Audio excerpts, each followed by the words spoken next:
ভাই আপনি একবারের জন্য হলে একটু ভারতে যান। মানে ভারত সরকারের জন্য পরিবর্তন হয় নাকি?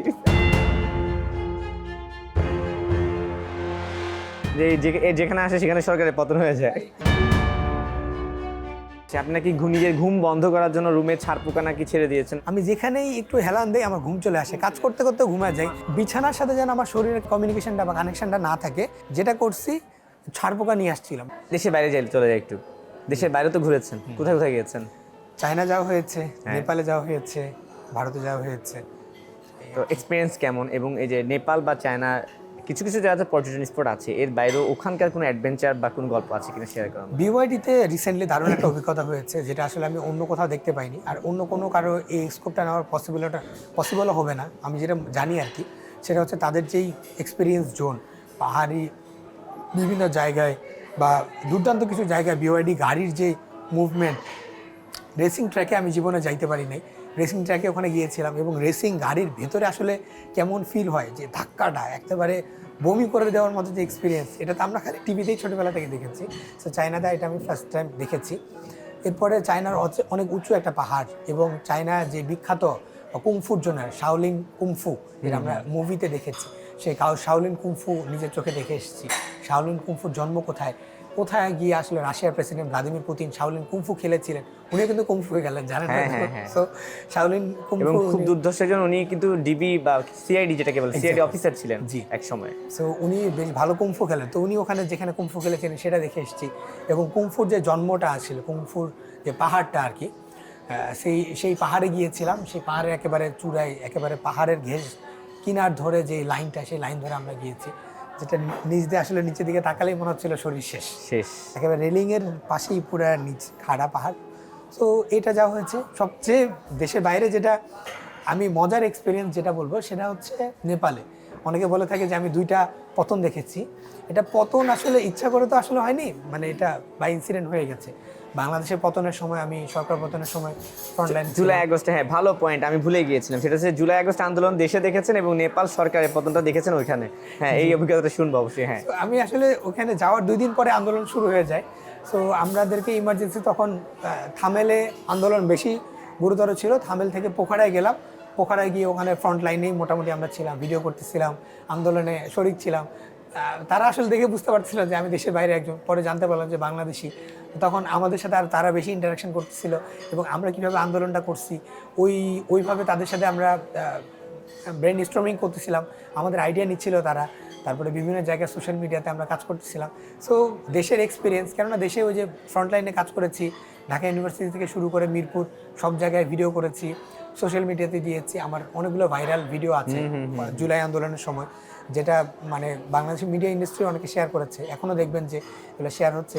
পুলিশের এখানে আঘাত খেয়েছিলাম, এগুলো আসলে ছবিগুলো আছে। তো ওই যে নেপালে গিয়েও আন্দোলনের, ছাত্র আন্দোলনের যে ব্যাপারগুলো, এগুলো তুলে ধরেছি। এটা আসলে ইন্টারেস্টিং ছিল আর কি। মানে একটা ব্যাপার কিন্তু এখানে আছে সোহান ভাই, আপনি যে দেশে যাচ্ছেন সে দেশের সরকার পতন হয়ে যায় নাকি?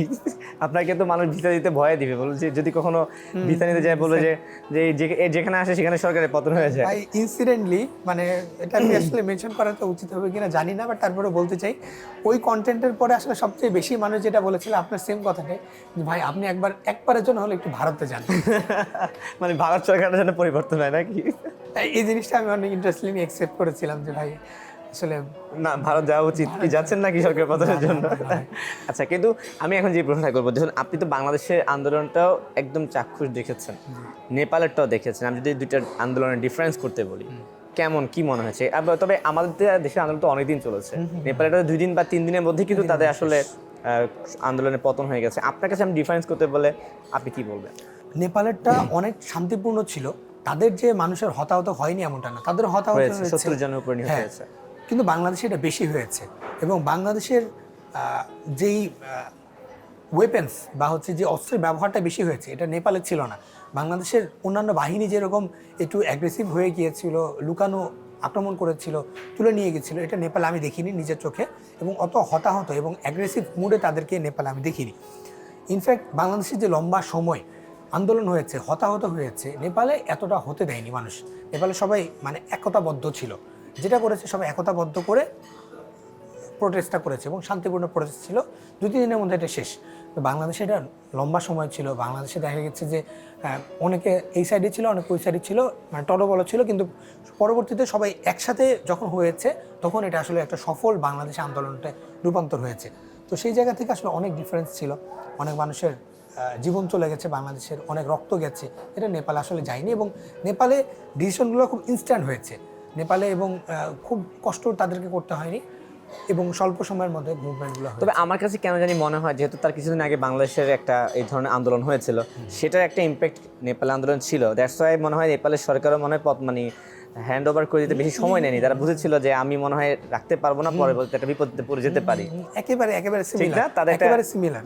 বাংলাদেশের ছাত্র আন্দোলন যেভাবে হয়েছিল, যেভাবে প্রোটেস্ট করা দরকার, পার্লামেন্ট থেকে শুরু করে ইচ অ্যান্ড এভরিওয়্যার। তবে বাংলাদেশে যে ধ্বংসলীলা চলেছে, যেমন বাংলাদেশে অনেক জায়গায় চুরি চামারি হয়েছে, অনেক জায়গায় ছিনতাই হয়েছে, জেল পর্যন্ত ইয়ে হচ্ছে, এটা নেপালে হয়নি এমনটা না। থামেলে পর্যন্ত এরকম হয়েছে, পোখারায় হয়েছে এরকম। বাংলাদেশে যেরকম জেল পুরাই দিছে, জেল থেকে অনেকে পালায় গেছে, নেপালেও সেম, জেল থেকে অনেকে পালায় গেছে, তাদের জেলখানা পুলিশ হাজত টাজত আগুনে পুরাই দিছে, তাদের শপিং কমপ্লেক্স আগুনে পুড়ে দেওয়া হয়েছে, তাদের রাস্তাঘাট ভেঙে ফেলা হয়েছে, পুলিশের জায়গাগুলো ভেঙে ফেলা হয়েছে। বাংলাদেশে হয়েছে, কিন্তু বাংলাদেশের মধ্যে এত ম্যাসিভ না, বাংলাদেশের মধ্যে এত বড় ক্ষয়ক্ষতি না। এবং আমার যেটা মনে হয়েছে, বাংলাদেশের অনেক কিছুই তারা ইন্সপিরেশন হিসেবে নিয়েছে। সোশ্যাল মিডিয়া আন্দোলন, তাদের সোশ্যাল মিডিয়া বন্ধ করে দিছে, তারাও বলছে যে আমাদের সোশ্যাল মিডিয়া বন্ধ হয়ে গেছে। তারা বলছে যে আমাদের সোশ্যাল মিডিয়া বন্ধ হয়ে গেছে, তাদের মন্ত্রী প্রতিমন্ত্রী একই কথা বলছে, তাদের টিকটক শুধুমাত্র ছিল, তারা প্রোটেস্ট করছে টিকটক দিয়ে। আমরা গিয়ে সোশ্যাল মিডিয়া ইউজ করতে পারছিলাম না, আমরা ভিপিএন ইউজ করে কাজ করতে হয়েছে, ভিপিএনও তারা বন্ধ করে দিচ্ছিল, শুধুমাত্র টিকটকটা কোনোভাবে চালু ছিল। তারপরে ওই যে পুরাই দেওয়ার এই বিষয়টা, পুরাই দিচ্ছিল তাদের আন্দোলনের বিষয়টা। আমাদের মতো আন্দোলন তাদের, আমরা যেরকম পার্লামেন্ট ঘেরাও করলাম, তারাও পার্লামেন্ট ঘেরাও করলো, আমরা যেরকম পার্লামেন্টে ঢুকে গেলাম, তারাও পার্লামেন্টে ঢুকে গেল। আমরা যেরকম পার্লামেন্টে জ্বালাও পোড়াও এরকম করতে চাইনি, কিন্তু হয়ে গেছে, তাদের পার্লামেন্টেও সেম। তারপরে আমরা যেরকম প্রধানমন্ত্রীর বাসভবন বা হচ্ছে একেবারে মানে হুবহু আমাদের যেরকম পিএম হচ্ছে হেলিকপ্টার করে উড়ে গেল, তাদের হেলিকপ্টার।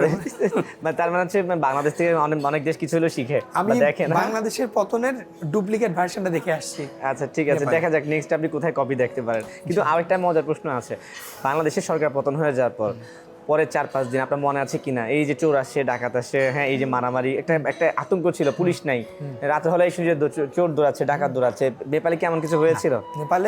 নেপালে 2-1 দিন এরকম অস্থিরতা ছিল, কিন্তু তারাই তাদেরকে মানে প্রোটেকশন দিয়েছে, তারাই জেনজিরা রাস্তায় ছিল, হুন্ডা দিয়ে টকল দিচ্ছিল। কিন্তু 2-3 দিন পরে পুলিশ নেমে গেছে, তাদের একটা সবকিছু রেডি হয়ে গেছে এবং সবকিছু গুছানো, কোনো সমস্যা নেই। ঠিক আছে, এই প্রসঙ্গ আর বেশি বাড়াবো না, জাস্ট একটা প্রশ্ন দিয়ে বের হয়ে আসতেছি। সেটা হচ্ছে যে নেপালে আন্দোলন বাংলাদেশের আন্দোলন সেম ছিল, কিন্তু একটা জায়গায় এসে কিন্তু ডিফারেন্স আছে। সেটা হচ্ছে বাংলাদেশে আন্দোলন হলো, তারপর আমরা গভর্নমেন্ট পেয়েছি, ইলেকশন হলো, খুব সুন্দর একটা ইলেকশন হয়েছে আমার দেখা মতে। কিন্তু বাংলাদেশে যে আন্দোলনকারীরা ছিল, যে জেনজি, তাদের কিন্তু সেভাবে আমরা ক্ষমতায়ন দেখতে পাইনি, যেটা নেপালে হয়েছে। আপনি দেখেছেন কিনা জানি না, নেপালে ইলেকশনের পরে ঠিক তাদের আন্দোলনের যে নেতারা ছিল বা ইয়াং জেনারেশন ছিল, তারাই কিন্তু বিজয়ী হয়েছে, তারাই কিন্তু এখন ওখানকার মন্ত্রী এমপি হয়েছে আর কি। এই বিষয়টাকে আপনি কীভাবে দেখেন? বাংলাদেশের স্টুডেন্টরা কেন পারলো না, পাকিস্তান নেপালের স্টুডেন্ট বা জেনজি কেন পারলো? আসলে আমার পলিটিক্যাল নলেজ তো এরকম নাই, বাট আমার অ্যাজ আ ম্যাস পিপল, সাধারণ মানুষ হিসেবে, খুবই নগণ্য একজন মানুষ হিসেবে আমার যেটা উপরে দেখেছি অবজারভেশন, সেটা হচ্ছে নেপালে পলিটিক্যাল বায়াসনেস না আছে। আমাদের যেরকম পলিটিক্যাল বায়াসনেস আছে, মামা আছে, চাচা আছে, এটা পাওয়ার খাটাতে হবে অমুক জায়গায়। আমি কনফার্ম যে হ্যাঁ, আমাদের ইয়াং একজন জেনজি, ও কথা ঢাকা ইউনিভার্সিটি উঠে আসছে, ঢাকার এরকম একটা আসনে সে এমপি হয়ে যাচ্ছে, আমরা ধরে নিচ্ছি আমরা ইয়াং একজন এমপি পাচ্ছি ঢাকা শহরে।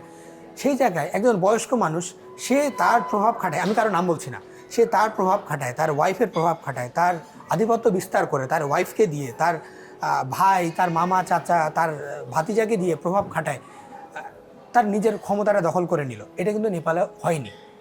নেপালে যেটা হয়েছে, সবাই সবাইকে সমর্থন করেছে, সেখানে মামার পাওয়ার, বউয়ের পাওয়ার, নিজের পাওয়ার, নিজের ভাতিজার পাওয়ার, নিজের ছেলের পাওয়ার কেউ খাটায়নি, যেটা বাংলাদেশে দেখে আসছে।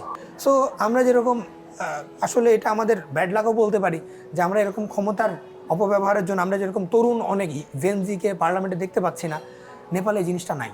নেপালে যে অ্যাকচুয়ালি হওয়ার, ম্যাস পিপল ডিসাইড করবে, ম্যাস পিপল ভোট দিবে, এবং এখানে জিরো টলারেন্স, মানুষ যেটা ডিসিশন নিবে সেটাই।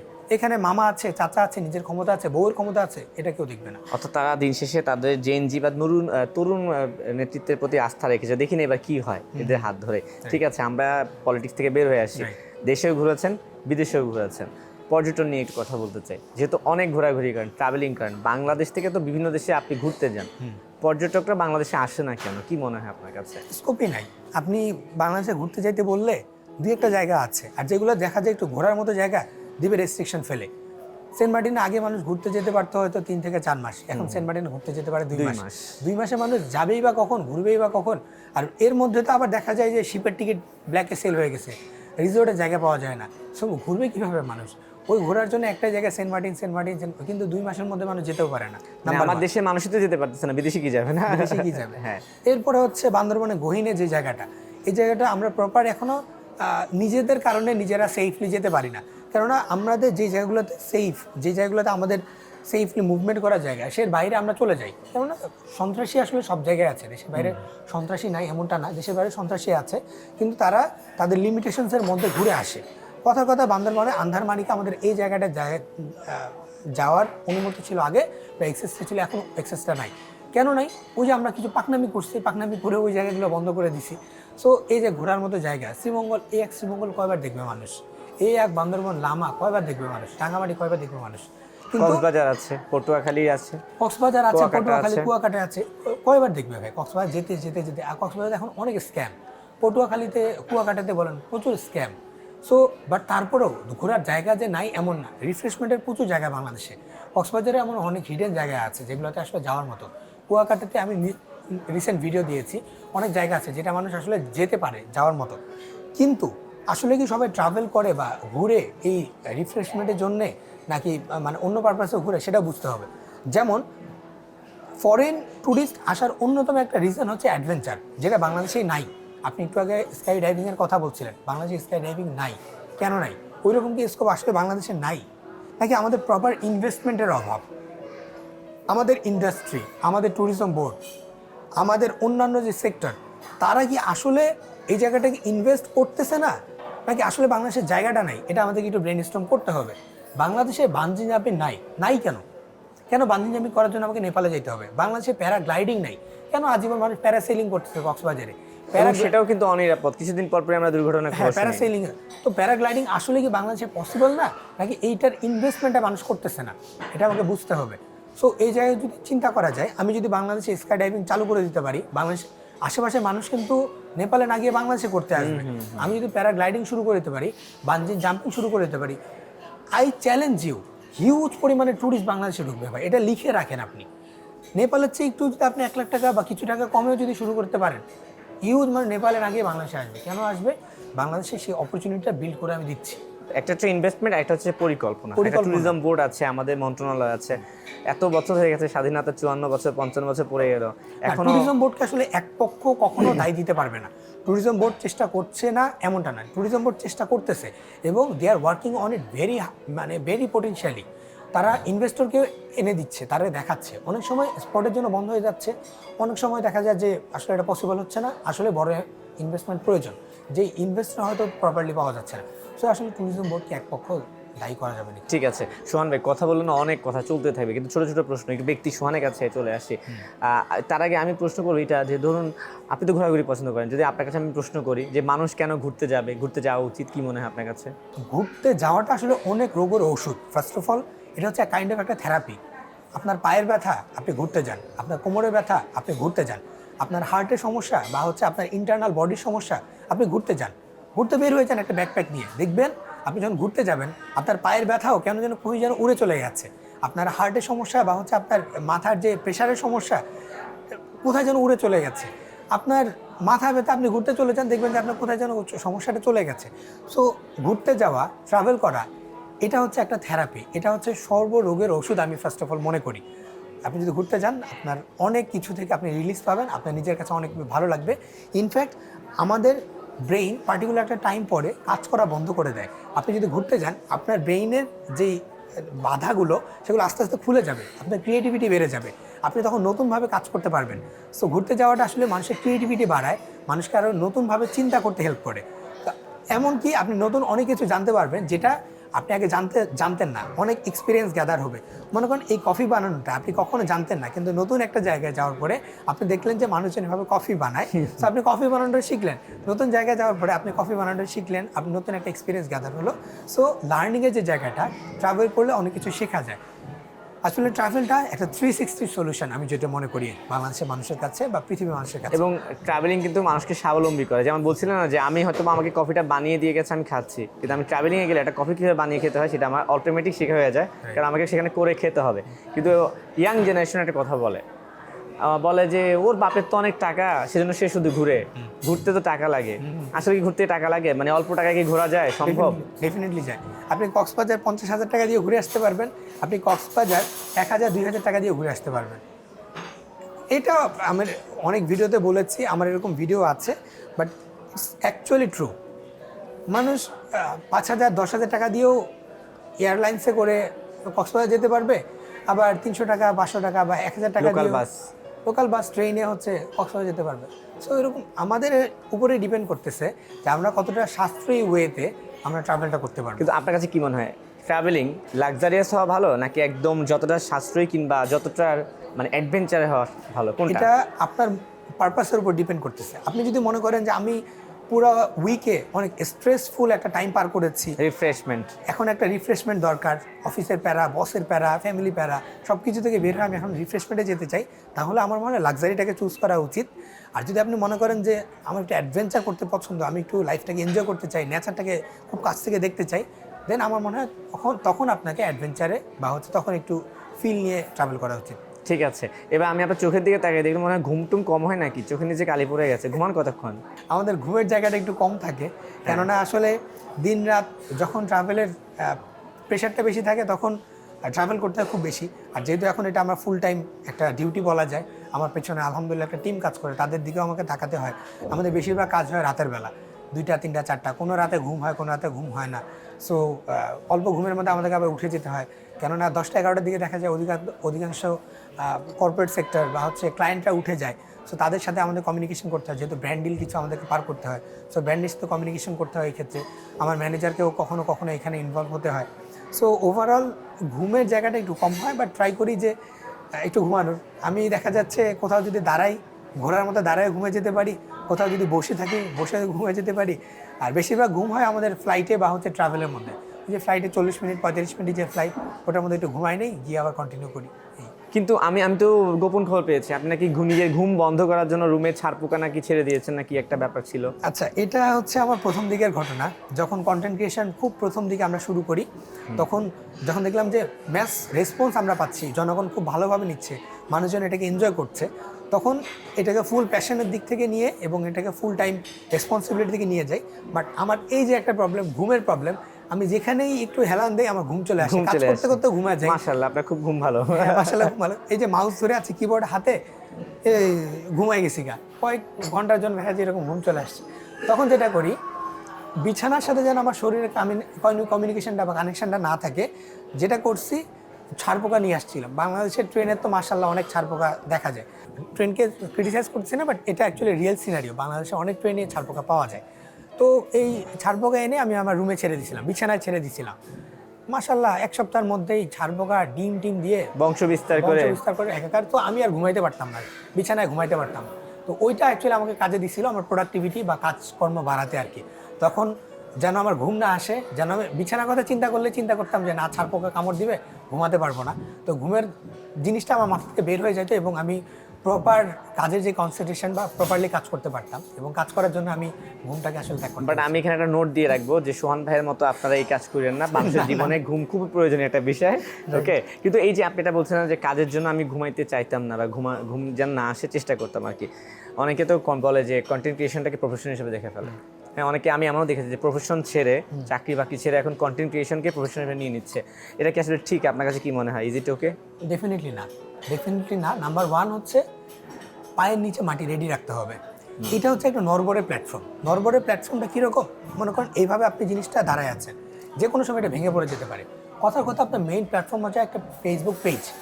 এখন আপনার মেইন আর্নিং সোর্সটা হচ্ছে মনিটাইজেশন। যে কোনো একটা পারপাসে হোক সেটা স্ক্যামিংয়ের শিকার হয়ে হোক সেটা রিপোর্টের কারণে আপনার মনিটাইজেশনটা চলে যেতে পারে। এখন ফেসবুকে যদি আপনার মনিটাইজেশনটা চলে যায় তখন আপনি কী করে খাবেন? আপনার ইনকাম সোর্সটা কী? বাট আপনার যদি নিচে একটা পায়ের নিচে মাটি থাকে, কথার কথা আপনি একটা জায়গায় চাকরি করেন বা আপনার একটা ব্যবসা আছে, সেই ব্যবসাটাকে ঠিক রেখে আপনি যদি কন্টেন্ট ক্রিয়েশনটা করেন, তখন এইটা যদি কাজ করা বন্ধ করে দেয় কোনো একটা ভাবে, এদিক থেকে তো আপনার ইনকামটা আসতেছে, আপনার ফ্যামিলিটা চলতেছে, বাট আপনার এটাও বন্ধ, এটা তো নাই, তখন আপনি কী করবেন? আপনি অ্যাজ আ আরকে সোহান দেখতেছেন আমি কন্টেন্ট ক্রিয়েটার, বাট আপনার কিছু ব্যাকএন্ডে আমার একটা আইডেন্টিটি আছে। আমি জাতিসংঘের একটা প্ল্যাটফর্মে বা জাতিসংঘের সাথে আমি লম্বা সময় ধরে কাজ করছি, আমি কনসালটেন্ট হিসেবে কাজ করছি ইউএনডিপিতে। সো আমার কিন্তু এখানে একটা আইডেন্টিটি আছে এবং সেখান থেকে আমার একটা আলহামদুলিল্লাহ ইনকাম জেনারেশন হচ্ছে, যেটা দিয়ে আমি চলতে পারতেছি, আমার ফ্যামিলি চলতে পারতেছে। সো কন্টেন্ট ক্রিয়েশন কোনো কারণে আল্লাহ না করুক যদি আমার বন্ধও হয়ে যায়, আমার কিন্তু ব্যাকএন্ডে যে ফুয়েলটা কিন্তু আছে, বাট কন্টেন্ট ক্রিয়েশনটা আমাকে একটা এক্সট্রা সাপোর্ট দিচ্ছে। তো আমি ডেফিনেটলি বলবো যারা এই লাইনে আসতে চায়, এটা কখনোই এটাকে মেইন জব বা মেইন ইনকাম সোর্স হিসেবে দেখা উচিত না, এটাকে সেকেন্ডারি হিসেবে দেখা উচিত। Main part time job, job মানে হচ্ছে আপনি প্রফেশনে যাই করেন না কেন সঙ্গে এটাকে একটা আলাদা এক্সট্রা ইনকাম হিসেবে নিতে পারেন, যে আমি কন্টেন্ট ক্রিয়েশন করে যদি সফল হয়ে যায় তাহলে কিছু হবে। সবাই কিন্তু সফল হয় না, সবাই আর সমান হয় না, সবাই অন্যান্য কন্টেন্ট ক্রিয়েটার ধরনের সফল হতে পারে না। ঠিক আছে, অনেক কথা বলেছে, শেষ করতে হবে। পড়ায় কোথায় বলেছেন? বিউপিতে ছিলাম, ম্যাস কমিউনিকেশন অ্যান্ড জার্নালিজমে। দেশের বাড়ি কোথায়? দেশের বাড়ি হচ্ছে চট্টগ্রামের সন্দ্বীপে। প্রাক্তন ছিল, বর্তমানে কেউ আছে? না, বর্তমানে কেউ নাই, ভবিষ্যতে কেউ হবে? হতে পারে। বিয়ের জন্য কেমন মেয়ে চান, নাকি ঠিক করে রেখেছেন? আমার একটু ধৈর্যশীল একটা আমার বদভ্যাস আছে, সেটা হচ্ছে আমি অনেক রাত পর্যন্ত ফিশিং ভিডিও দেখি যখন একটু টাইম পাই। ওই যে মাছ ধরার ভিডিও আছে না, তো দেশের বাইরের দেশের মাছ ধরার ভিডিও দেখি। তো এটা তো আসলে অনেকেই নিতে পারে না, অনেকে মোবাইল টিপতেছে, এটাই অনেকে নিতে পারে, অনেক মেয়ে সহ্য করতে পারে না। জানি না, আসলে আমার প্রাক্তনে দেখতে পারতো না যে আমি কেন মোবাইল টিপতেছি বা এরকম রাত জেগে ফিশিং ভিডিও দেখতেছি। তো আসলে যেই মেয়ের একটু ধৈর্য থাকবে, যেই মেয়ে একটু সহ্য করতে পারবে যে আমার ফিশিং ভিডিও দেখার যে একটু ধৈর্যটা থাকবে, আমার মনে হয় তাকে আমার বিয়ে করার জন্য পারফেক্ট হবে। মানে এখন কি কেউ খুঁজে পেয়েছেন বা খুঁজছেন, সার্চিং গোয়িং অন? এটা হয়তো ভেরি সুন ওভার টাইম চলে আসতে পারে আর কি, যে কোনো সময় চলে আসবে, উপরওয়ালা পাঠাইলে চলে আসবে ইনশাআল্লাহ। আচ্ছা, আরেকটা ব্যাপার আমার জানার ব্যাপার হচ্ছে, প্রাক্তনের উৎসাহেই আপনি এখন একজন সফল কন্টেন্ট ক্রিয়েটার আমার দৃষ্টিতে। সেই প্রাক্তন কি আপনার সফলতার পরে কখন আপনাকে কন্ট্যাক্ট করেছে বা আপনাকে বলেছে যে তুমি এখন ভালো কাজ করেছো বা করছো? বলেছে? কি ছিল বক্তব্যটা? ভালো করতেছো, আমি বলছি থ্যাংক ইউ, এতটুকু দিয়ে শেষ? আচ্ছা, ঠিক আছে। আর ভবিষ্যতে কি করার ইচ্ছা আছে, প্ল্যানিং কি, ফিউচার প্ল্যানিংয়ের জায়গা থেকে বেশ কিছু প্ল্যানিং আছে। বিশেষ করে বাংলাদেশের তো মোটামুটি সব কিছু কাভার আপ হয়ে যাচ্ছে, তারপরেও অ্যাডভেঞ্চার স্পোর্টসগুলো যদি বাংলাদেশে আস্তে আস্তে আসে, সেগুলো নিয়ে কাজ করব। কন্টেন্ট ক্রিয়েশন আমার যতটুকু নলেজ আছে, আসলে আমি অতটা সফল হতে পারিনি, বাট একটু চেষ্টা করছি নতুন কিছু শেখার, নতুন কিছু শেখানোর। সো ভবিষ্যতে যদি শেখানোর কোনো প্ল্যাটফর্ম পাই, শেখানোর চেষ্টা করব এবং দেশের বাইরে বাংলাদেশকে রিপ্রেজেন্ট করার ট্রাই করবো। যেমন স্কাই ডাইভিংয়ের অনেক ইচ্ছা আছে, স্কাই ডাইভিং করা, দুবাইতে গিয়ে স্কাই ডাইভিং করার ইচ্ছা আছে, পৃথিবীর একেবারে মরুর প্রান্তগুলোতে যাওয়ার ইচ্ছা, পেঙ্গুইনের সাথে দেখা করার ইচ্ছা আছে। সো এরকম অনেক কিছু ফিউচার প্ল্যান আছে কন্টেন্ট ক্রিয়েশনের জায়গা থেকে। সো আল্লাহ তাআলা যদি সেই সুযোগটা দেন, ওগুলো করে দেখাবো ইনশাল্লাহ। ঠিক আছে সোহান ভাই, অনেক কথা দিয়েছে, অনেক আড্ডা। শেষ মেয়ে বলতে চাই, আপনার অনেক শুভাকাঙ্ক্ষী আছে এবং ভালোবাসে, আপনাকে পছন্দ করে, আপনার কন্টেন্ট দেখে, তাদের উদ্দেশ্যে যদি কিছু বলার থেকে সোজা ক্যামেরার দিকে একটু বলে দেন। আপনারা আমার কন্টেন্ট দেখেন বললেই আলহামদুলিল্লাহ আমি বাংলাদেশকে রিপ্রেজেন্ট করতে পারতেছি এবং এত দূর আসতে পারছি। সো আপনারা যদি একটু দোয়া করেন, আপনারা যদি একটু পাশে থাকেন, আমার মনে হয় বাংলাদেশের কন্টেন্ট ইন্ডাস্ট্রিতে আরও নতুন কিছু দেখাতে পারবো। সে পর্যন্ত একটু সাথে থাকবেন, দোয়া করবেন ডেফিনেটলি, আপনাদের দোয়ায়, মা বাবার দোয়ায় আজকে হয়তো এই পর্যন্ত এবং আমি বেঁচে আছি। যেহেতু ট্রাভেল এবং অনেক কিছুতে আসলে রিস্ক থাকে, আপনাদের দোয়া না থাকলে আসলে এই কাজটা করা পসিবল না। অনেক সময় রোড অ্যাক্সিডেন্টে অনেকে মারা যায়, অনেকে রোডটা অ্যাক্সিডেন্টে অনেকে হাত পা হারিয়ে ফেলে। সো আপনাদের যদি দোয়া থাকে, আমি হয়তো নিরাপদে যেতে পারবো, নিরাপদে ফিরে আসতে পারবো। আপনারা দোয়া করবেন, ইনশাল্লাহ ভালো কিছু করে দেখাতে পারবো। ঠিক আছে, এবং আপনিও নিরাপদে থাকবেন, ভালো থাকবেন, এবং আপনার চোখে আমরা দুনিয়া দেখতে চাই, দুনিয়ার অনেক কিছু আবিষ্কার করতে চাই। ভালো থাকবেন আপনি, ইনশাল্লাহ। Thank you so much. ঠিক আছে দর্শক, এতক্ষণ আড্ডা দিচ্ছিলাম জনপ্রিয় একজন কন্টেন্ট ক্রিয়েটার আর কে সোহানের সঙ্গে। আশা করি ভালো লেগেছে, অনেক কিছু জেনেছেন। আমার মনের অনেক প্রশ্ন ছিল, প্রশ্ন বানে জর্জরিত করেছি। তো যেখানে থাকবেন ভালো থাকবেন এবং সময় টেলিভিশনের সঙ্গে থাকবেন।